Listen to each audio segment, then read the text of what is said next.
Before we begin today, I would like to acknowledge the land on which we are meeting. While we are meeting virtually, NEFA's offices are based on the traditional lands of the Massachusetts, Wampanoag, and Nipmuc people, and we honor their ancestors, past, present, and future, and recognize their continued existence and contributions to our society. At NEFA, we believe that one of the roles of the arts is to make the invisible visible. We also believe that it is not the responsibility of those who have been made invisible to remind us that they are still here. We also acknowledge that all places where we provide support and hold events are Indigenous lands, and we offer our respect to those who have continued to steward the land on which we meet. We will take a moment to pause, and I invite you to reflect on the deep history of these lands and its people.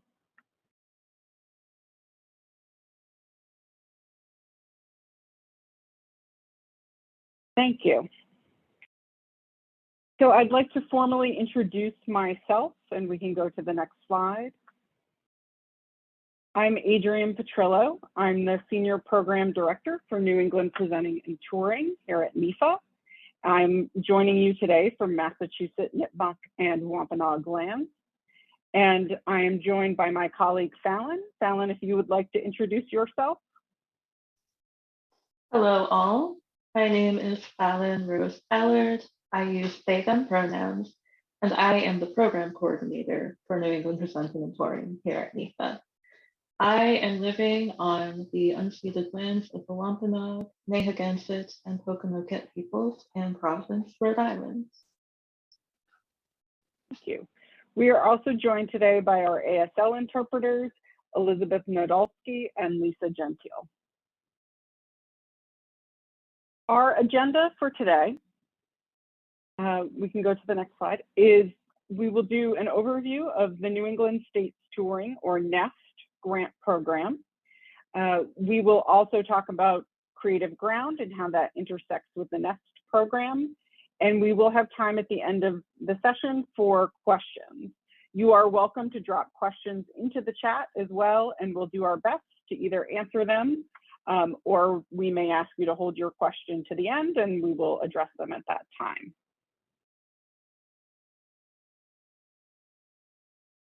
So today we are here to talk about the NEST program. NEST is one of NEFA's many grant programs. It supports projects based in New England, and we have several other programs at NEFA that do that as well. I encourage you to review our website for more information about other opportunities that NEFA offers, because today we'll be focused only on the NEST 3 program. NEST is the oldest of NEFA's programs and really the core support for New England organizations. And NEST connects artists with communities in our region. It is a publicly funded and supported by the National Endowment for the Arts and the 6 state arts agencies in New England. While NEST has been around for almost NEFA's entire history, there are currently 3 versions of the program. NEST 1, NEST 2, and NEST 3. No claims for creativity there. But NEST 1 and 2 are exclusively for supporting performances and activities by New England artists. And we won't be covering those in detail today, but there is information available on our website. Today's webinar will focus on NEST 3, which is the newest iteration of the NEST program. Next slide. I'd like to share about the goals of the NEST program, which informs the program design as well as the funding criteria. So it's important to understand the big picture of what NEST is trying to do. Broadly speaking, NEST supports access to high quality artists and aesthetic diversity for New England communities, connecting people to artists from New England, other parts of the United States, and the world. As I mentioned, NEST is supported by the NEA and the 6 state arts agencies in New England, and supporting access to the arts for everyone is an important goal of our federal and state partners. And now more than ever, we continue to be focused on supporting live arts events as much as possible, though certainly the virtual has become part of the process as well. The NEST program also stimulates collaborations and partnerships between New England cultural organizations, artists, and communities. The field of regional presenting and touring is an internet-connected ecosystem, and NEST funds help support creative partnerships between arts presenters and artists. We also encourage projects and engagements that provide meaningful exchange between artists and New England communities. These are opportunities that extend beyond the stage and beyond the performance and can help shape deeper interactions and enhance the audience experience of the arts and understanding of the artist's work. This can lead to more meaningful connections for both the artist and for the community. Next slide. So what is NEST 3? That is the question we're here to try to answer for you today. NEST 3 funds presentations of regional, national, and international artists who are being presented by a minimum of 3 nonprofit organizations in at least 2 New England states. Those organizations are also known as presenters, so you may hear me use the word organizations or presenters interchangeably. In terms of eligibility, and again, you'll see this noted that eligible organizations, also known as arts presenters, are organizations that offer performing arts programming and represent a range of different types of organizations. But in terms of eligibility criteria, they must be a 501c3 nonprofit or a school or government agency or a federally recognized tribal government, and they must be based in New England. Just for the sake of clarity, I will say that the 6 New England states are Connecticut, Massachusetts, Rhode Island, Vermont, New Hampshire, and Connecticut. New England does not include New York. Applicant organizations also do not need to be arts organizations. So we support a number of different types of organizations, including theaters, performing arts centers, festivals, museums. We also support art centers based at universities, but also public schools, educational programs, libraries, community arts organizations, parks and rec departments, historical societies. So as long as it is a 501c3 or government entity and based in New England, the organization is eligible to apply. Next slide, please. The way that, so NEST funds presentations of regional, national, and international artists who are hosted, as I said, by 3 nonprofits in at least 2 New England states. At least 3 organizations in 2 different states must submit an application for the same artist or ensemble. When I say artist, I do mean an ensemble or a group, not necessarily, it doesn't have to be an individual. Those 3 organizations coming together is the definition of a tour for the NEST grant program. Tours may include more than 3 organizations and may include more than 2 states. Organizations applying may request up to 60% of the total artist fee. This fee can include travel, accommodations, and per diem. So all of those things together make up the total artist fee. If the total artist fee is $2,000 or less, the organization may request up to 100% of the fee. Grant amounts for NEST 3 range from $500 to $10,000, and these grant amounts are per organization on the tour. So if you have 3 organizations on the tour, it's possible each one can get $10,000. Though I will say, typically grants fall more within the $5,000 to $7,000 range, or at least they did before COVID. A lot has obviously shifted, but I would say in general, we are trying to make substantial grants through the NEST 3 program. Applications must also include at least 1 public performance, meaning that it must be open to the public and advertised accordingly. We're happy to support activities that are set within school settings, but there must also be one performance that is open to the general public. So this may mean an artist is in a community working with a school for several days, and then at the end of their residency, they also offer a performance that is open to anyone in the community to attend. Online performances and community engagement activities continue to be okay in these COVID times. So if part of an engagement or all of an engagement is happening virtually, that's absolutely fine. Organizations who are applying to NEST 3 may submit up to 3 applications, which means that a single organization can be part of up to 3 tours. The grant period for these tours is June 1st, 2023 to August 31st, 2024, and all funded activities must take place within that time frame. The tour dates do not have to be contiguous, so it can be that if there's 3 different presenters involved, each one could be doing an engagement with the artist at a different time. So one might be having the artist in June, another in September, another in December, or they may all be tightly routed. All of that is fine as long as activities take place within the grant period. Next slide, please.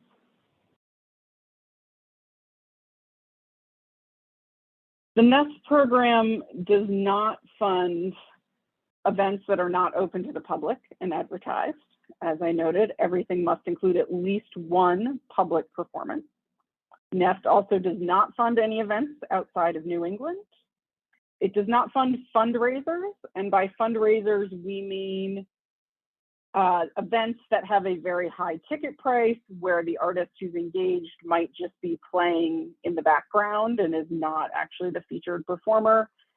Applicants are more than welcome to make money on their event. We have no problem with revenue being earned, but that is not the same thing as hosting a fundraiser. Activities and programs that are exclusively in schools, so they're only with students and do not engage the general public, are not funded through this program. Also, performances in which the performers are primarily students are not supported. This program is intended to support professional performing artists to do their work. This program also, NEST does not fund self-produced presentations by artists or ensembles. So there must be a presenter involved who is hosting, presenting, and paying the artist. Producing organizations such as a symphony or a choral group who are inviting a guest conductor or a guest soloist to perform as part of a concert with the group is also not eligible for NEST funding. And finally, presentations of projects that have funding available through NEFA's National Dance Project or National Theater Project are not eligible for funding. The NDP and NTP programs, because we need to abbreviate everything here at NEFA, they select artists who receive touring subsidies each year. There is a new roster of funded projects always available to presenters. And so if those projects have funding available for touring, presenters must go through those programs to access it. If you do, for anyone who does present dance or theater, there are amazing, amazing projects every year supported through that program, and I highly recommend taking a look at those as well for your programming. Next slide.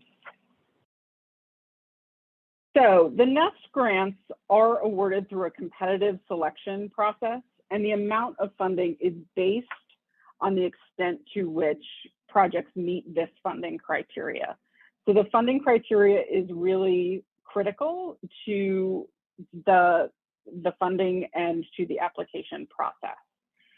So the first criterion is that there must be a clear rationale for how the project aligns with the organization's arts programming goals and its significance for the community. This is the place for applicants to talk about the artist. The artist should be named. If the artist's name isn't anywhere in this section, it's a problem. This is the chance to talk about the artist, to describe their work, and talk about why for the organization, why they want to bring the artists to their community.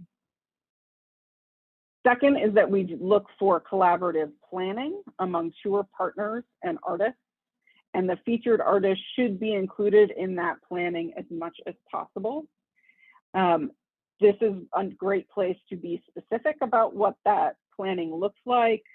For instance, have there been conference calls either between all of the presenters involved and the artist, or with the artist or their representative?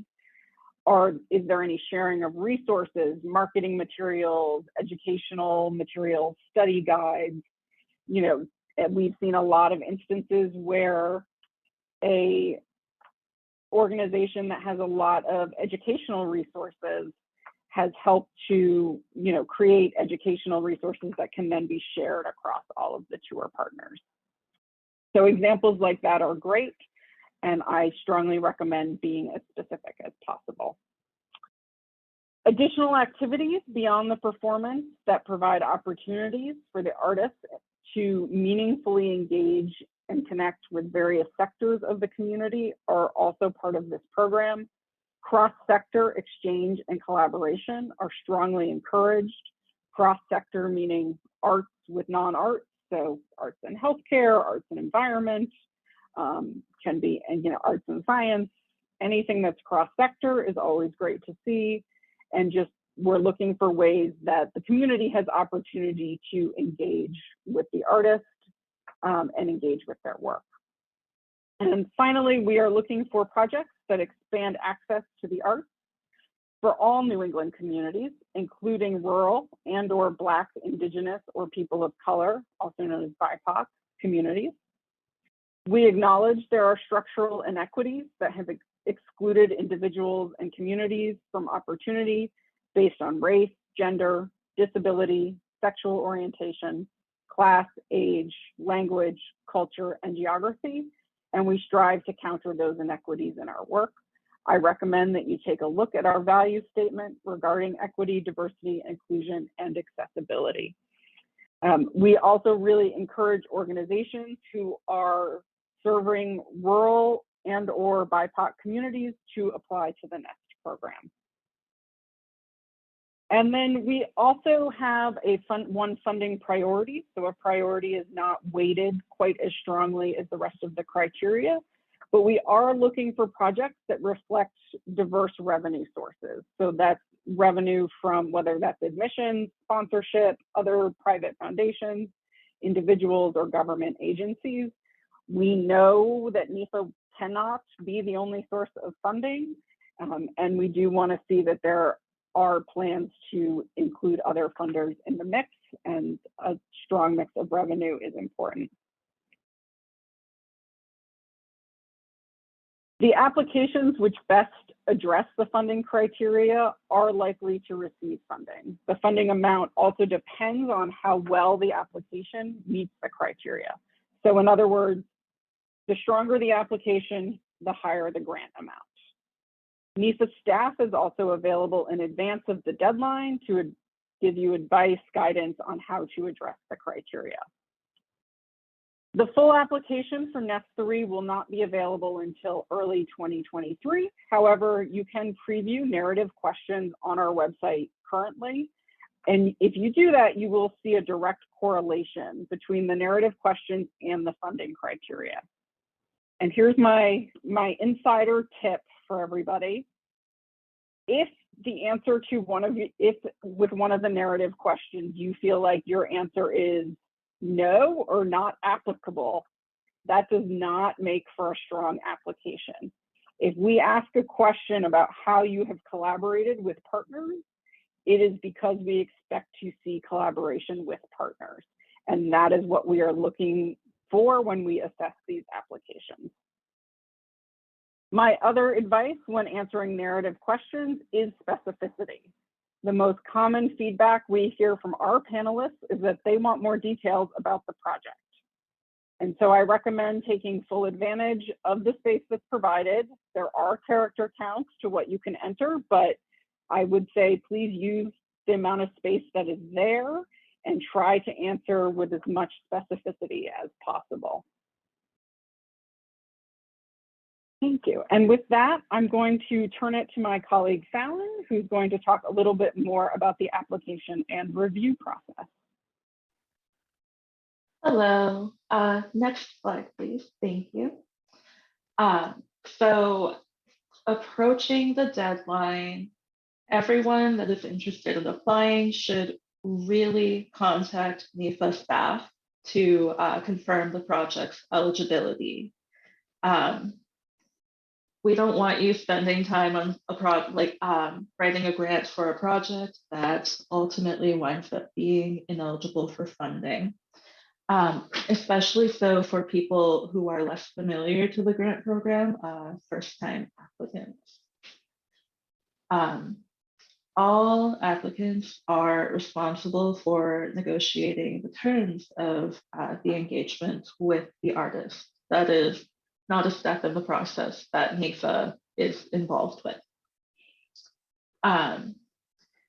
It's also, again, strongly encouraged that there are activities with community partners, since community engagement is something that is very strongly considered in the evaluation of the applications. If there is no or minimal community engagement, it will not make for a strong application. Everyone is also responsible for submitting the application by the deadline date. The deadline date is always posted on our website on the page where you can access the application itself weeks in advance. It is typically on the first business day of March. Sometimes it shifts by a week or two, but either way, all applications must be submitted by 11:59 p.m. on the day that it is due. Any later, and you will not be able to submit. Additionally, presenters are responsible for verifying that a New England artist is listed as NEST eligible on the Creative Grants directory. I will be talking about what exactly that means in another moment. But NEST eligibility is not meant to be a barrier to application. It's meant to strengthen the artist and the application itself. If the artist does not become NEST eligible by the deadline, you can still submit your application, but the artist will need to become NEST eligible as soon as possible.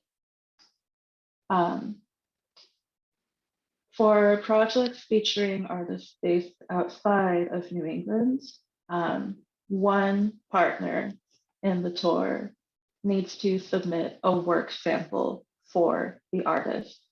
For New England artists, their Creative Grant profile serves as their work samples. Since to be NEST eligible, their profile needs to have audio or video samples of their work. But for artists outside of New England, they will not have Creative Grant profiles. And so at least or only one presenter on the tour will have to submit a work sample for them. Next slide, please. So the application review process itself. NEST3 features a peer panel review process. Panelists can include presenters, artists, agents, managers, and others with knowledge of the presenting and touring fields.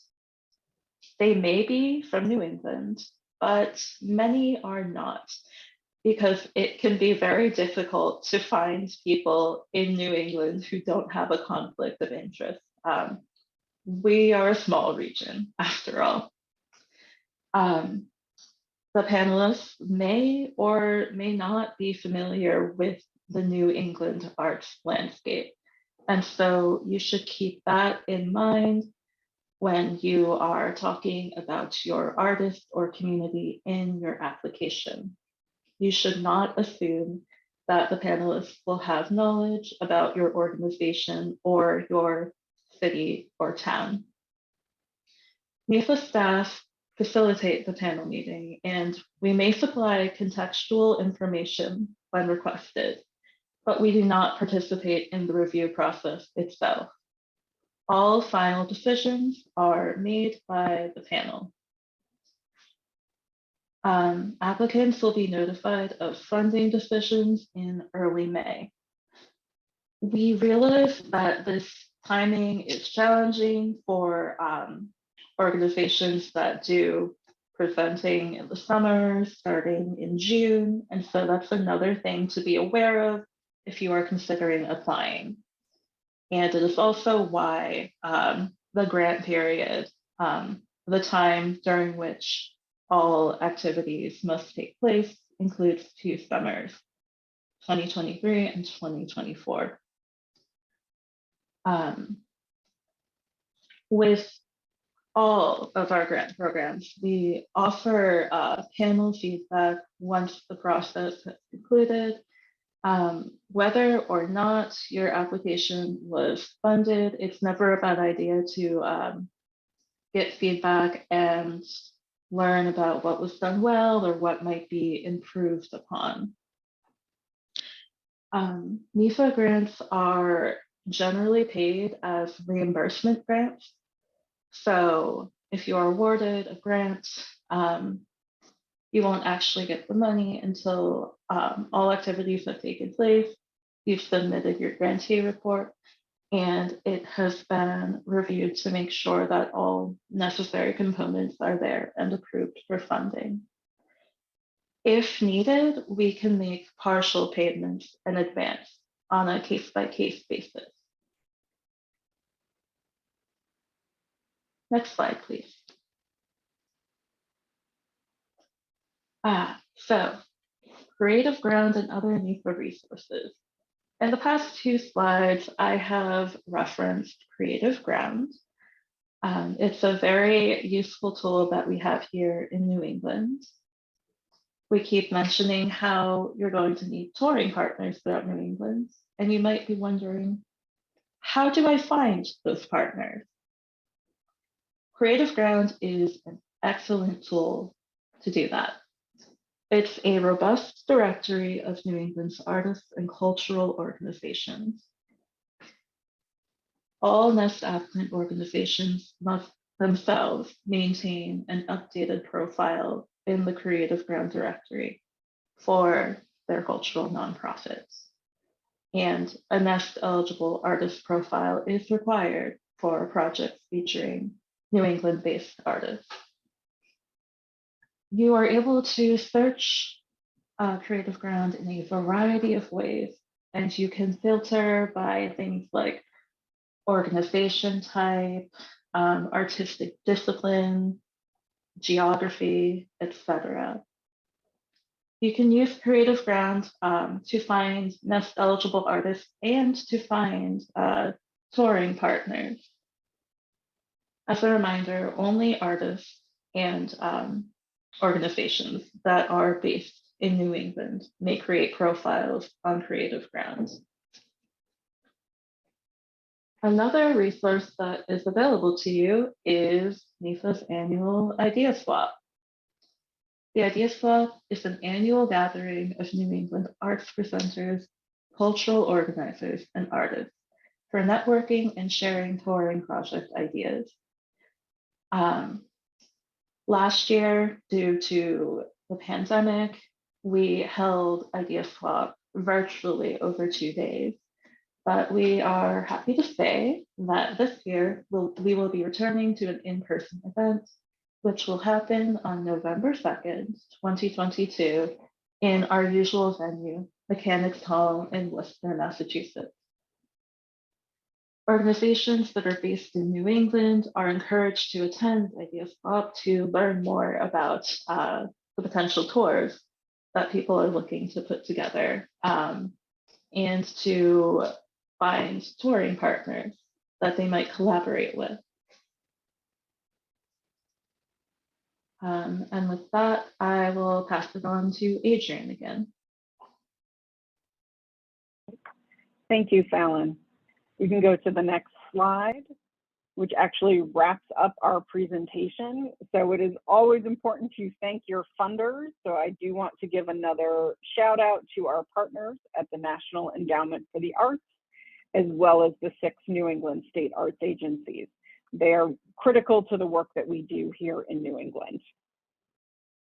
And final slide, please. So as a reminder, Fallon and I are both here to answer questions you have about the NEST program. We are accessible through email and phone. We will return your calls. We will return your email. We are also here as the deadline approaches. We're happy to talk with folks about how to make the application as strong as possible. And we are, as Fallon mentioned, in the midst of planning for our Idea Swap event on November 2nd. And so we hope we'll see many of you there. It will be a great opportunity to connect and reconnect and meet new folks, especially as we have all been so socially distanced in the last couple of years. And we expect to hear a lot about projects that may be touring the region and could lead to potential NEST 3 applications.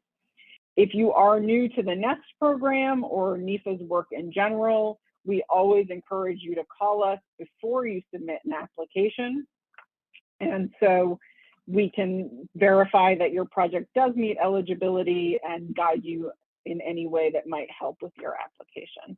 So thank you so much for joining us.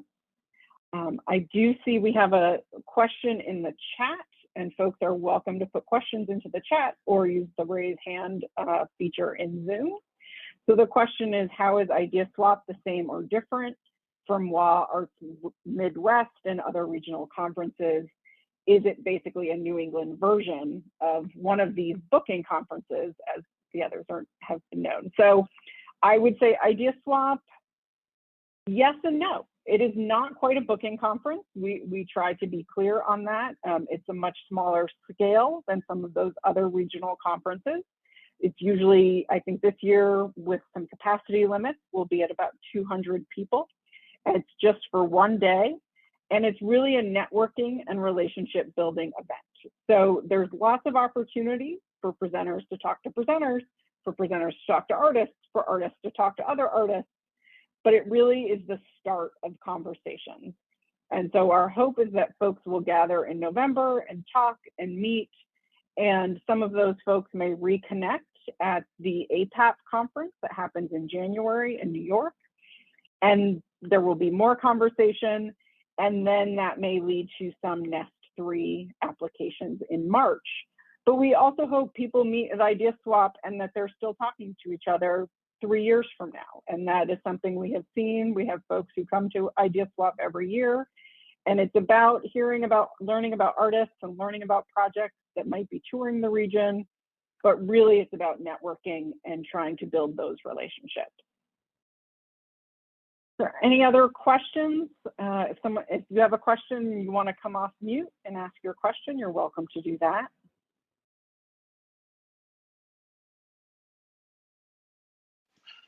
Yeah, Adrian, this is Brian. I had asked that question about Idea Swap. So I guess what I'm trying to figure out is it the distinction you're making as I guess my reference point is Artists Midwest, WA, some of the regional conferences. So I'm trying to understand the distinction you're making about how it's not a booking conference. I guess I see those as exactly how you just described it. They're more about opening conversations. I know there's some people that go there to do selling, and it is transactional for some art from some agents and presenters, but that's not how I've seen it as an independent artist. So is that a good way? Is that a good framing of this? It's less booth and exhibit hall model and more, I don't know, are there like events every hour or on the hour, like talks and all that? Or can you just kind of tell us what it's like, especially from an artist perspective? I'm interested from the artist perspective.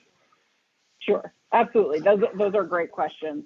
So yes, I would say it is less transactional. There are no booths or exhibit halls. though certainly people bring materials and put them out, but that includes presenters and other attendees as well.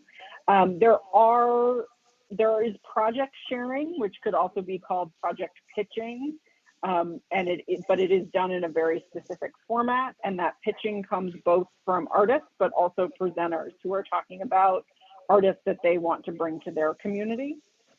And so I do kind of frame it as a relationship building event, also to set expectations, in that you may not necessarily walk out with a set of bookings. If that's the goal in attending, you know, that you would sort of come in and leave with a whole tour booked, that's pretty unlikely to happen. It sounds like you understand how that works. But it is a good place to start to get to know who's in the field, who's in New England, what people are interested in, and who's out there doing things. So it's a great way to do that. We also this year, though the event will be in person, we have an online platform as well. And so there is some networking that can happen through that platform before, during, and after the event. So we're really excited about that new component as well. Got it. And do you know what the percentage breakdown of artist, agent, presenters are for that roughly and historically? So historically, I would say it's 50 to 60% presenters and 40% artists, and there's very few agents. There's a tiny handful who may come, but it is not, again, it's not really geared towards agents. Mm-hmm. It's a whole new world, so we're not entirely sure what it will look like in person this year. Okay, got and it. registration just opened a couple of weeks ago. So we're just starting to see registrations come in. And I think Fallon did drop some good info into the Idea Swap page on our website, which will give you kind of a sneak peek into what's happening. And that page will continue to get updated throughout the next several weeks. Got it. Yeah, I had seen that. One last question, if I can. The word project. So, as a musician and a particular artist, we don't present ourselves as doing projects and programs necessarily. The music's it's internally composed. It's the artist is the identity of the program. Is that okay to just frame that as that when you talk about pitching a project, then that can be synonymous with the artist, or do you really mean a project of some kind? No, we're just trying to be as all-encompassing as possible. So it may be what you do as an artist, and that's totally fine. There are other artists who have one specific thing they've been working on that they're ready to tour. But it can be any of that. Great. Thank you. Yeah, you're welcome. Any other questions? Either can drop in the chat or come off mute.